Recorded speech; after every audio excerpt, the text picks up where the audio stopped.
Hello everybody, it's Philly Kuts with another beer review. Tonight, we shall be sampling Hoegaarden. Hoegaarden wheat beer, white beer. Actually, it's not pronounced Hoegaarden. I was going to ask you guys, who would you have in your Hoegaarden? If you could just plant seeds and they would pop up and grow, you pick them and they come into your life. Who would be in your Hoegaarden? Sasha Grey? Lexi Bell? Lindsay Lohan? I don't know. Who do you like? I mean, let me know. Just let me know, all right? It's actually pronounced Hoegaarden, okay? And this is out of Belgium. This is a wit beer or a white beer for the cap collectors. Hoegaarden. And now it says that you should drink this in the hexagonal glass. Hoegaarden has this kind of bulky monstrosity of a glass. I don't have it. You know, maybe one day I will. But I'm going to use my Franzikiner beer glass, the wheat beer glass. Now, before we get into that, this is owned by InBev. And InBev also owns Budweiser and Stella Artois. Those are the main beers that they own. They recently, acquired Anheuser-Busch. This beer company, InBev, owns a massive amount of beers. This is the list. Sorry, I got it a little stained up. I don't even know if you can see it. But they own about, I would say, like 50 beers, okay? Here are some of the ones that they own. Alexander Keith's. They own Bass. They own Bud Light. They own Franzikiner. They own Spaten Munich beer. Great beer. They now own Michelob. They own Lowenbrau. They own Labatt's, St. Pauli Girl, and those are just the ones that that have great name recognition in the Western world anyway. And they own a bunch of Chinese beers. I don't even want to get into it. So these guys are just they're taking over the fucking world.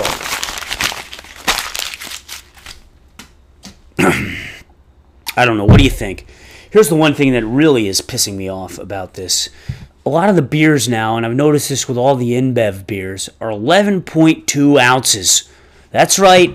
They've shaved off 0.8 ounces in each beer.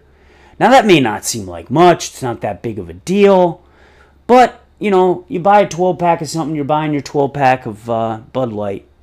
And it's an ounce off of each beer. Okay?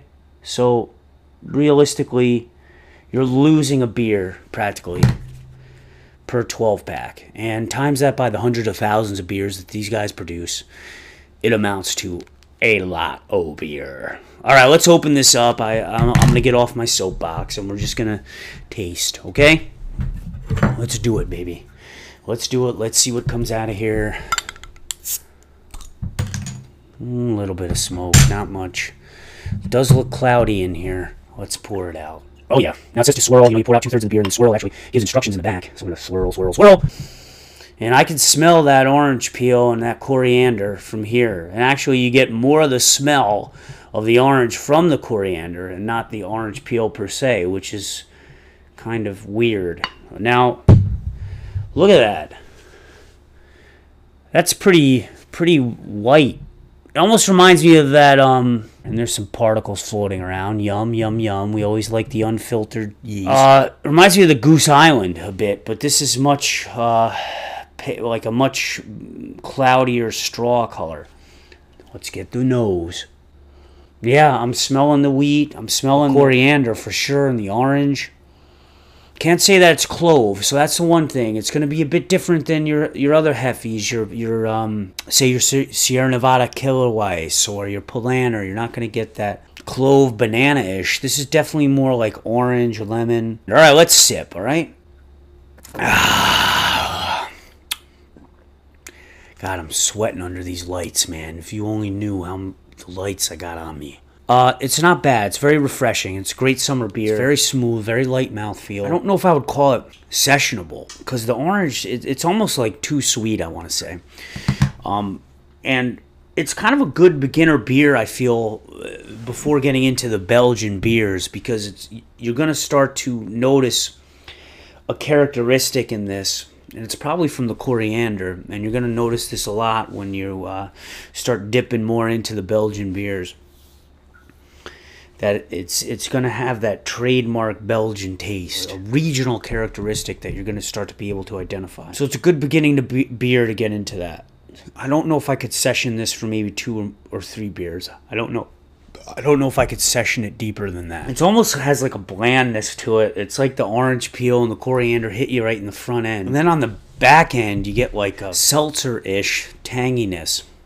And I've been noticing that a lot lately in beers. I don't know. It's like I keep thinking like seltzer. It's probably because I've been drinking so much seltzer lately, and maybe I almost feel I should stop doing that. But it almost reminds me of like a seltzer on the back end of the palate. You know, with like an orange infusion. There's the look. It's got a nice bright white head. This isn't bad. I'll probably give it about a B-. I mean, it's not going to blow you away, but it's very refreshing. I suggest you try it out, if only to get that Belgian feel, that Belgian taste, that coriander, that Curaçao orange peel. But it's not bad. Go try it out. Peace.